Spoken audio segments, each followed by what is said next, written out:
1960 ഗുജറാത്ത് സംസ്ഥാനം രൂപീകൃതമായപ്പോൾ മുതൽ പിന്തുടരുകയായിരുന്ന മദ്യനിരോധനത്തിലാണ് മാറ്റം വരുത്തിയത്. ഗാന്ധിനഗറിൽ നിർമ്മിക്കുന്ന ഇന്ത്യയിലെ ആദ്യ സാമ്പത്തിക സേവന കേന്ദ്രമാണ് ഗിഫ്റ്റ്. സാമ്പത്തിക സേവന രംഗത്ത് സിംഗപ്പൂർ പോലുള്ള വൻകിട രാജ്യങ്ങളുമായി കിടപിടിക്കുന്ന സജ്ജീകരണങ്ങളാണ് ഗിഫ്റ്റിൽ ഒരുക്കിയിരിക്കുന്നത്. പുതിയ കാല സേവന കേന്ദ്രങ്ങളുമായും സാങ്കേതിക രംഗങ്ങളുമായും ഒത്തുപോകുന്ന തരത്തിൽ ഗിഫ്റ്റിനെ മാറ്റിയെടുക്കാനുള്ള സർക്കാരിന്റെ നീക്കത്തിന്റെ ഭാഗമാണ് മദ്യനിരോധനത്തിലെ ഇളവ്. പരമ്പരാഗത സാമ്പത്തിക സേവനങ്ങൾക്കപ്പുറത്തേക്ക് പോകുന്ന ഒരു കേന്ദ്രമായി നഗരത്തെ വികസിപ്പിക്കാനുള്ള പദ്ധതികളാണ് സർക്കാർ നടപ്പിലാക്കുന്നത്.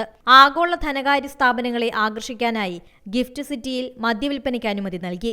ഗാന്ധിനഗറിന് സമീപത്തെ ഇന്റർനാഷണൽ ഫിനാൻസ് ടെക് സിറ്റിയിൽ പ്രവർത്തിക്കുന്ന വൈൻ ആൻഡ് ഡൈൻ സേവനം നൽകുന്ന ഹോട്ടലുകൾ, റെസ്റ്റോറന്റുകളിലും ക്ലബ്ബുകളിലും താൽക്കാലിക പെർമിറ്റുള്ള ഹോട്ടലുകളിലും മദ്യം അനുവദിക്കുമെന്ന് സർക്കാർ അറിയിച്ചു. മദ്യനിരോധനം നിലനിൽക്കുന്ന ഗുജറാത്തിലെ ഗിഫ്റ്റ് സിറ്റിയിൽ ജോലി ചെയ്യുന്ന ജീവനക്കാർക്കും ഉടമകൾക്കും സന്ദർശകർക്കും മദ്യം വാങ്ങാൻ അനുമതി നൽകും. എന്നാൽ മറ്റിടങ്ങളിൽ മദ്യവിൽപ്പനയ്ക്ക് അനുമതിയില്ല. ഗിഫ്റ്റ് സിറ്റിയിൽ സ്ഥിതി ചെയ്യുന്ന ഹോട്ടലുകൾ, റെസ്റ്റോറന്റുകൾ, ക്ലബ്ബുകൾ എന്നിവയ്ക്ക് വൈൻ ഡൈൻ സൗകര്യത്തിന് അനുമതി നൽകുന്ന FL3 ലൈസൻസ് ലഭിക്കും.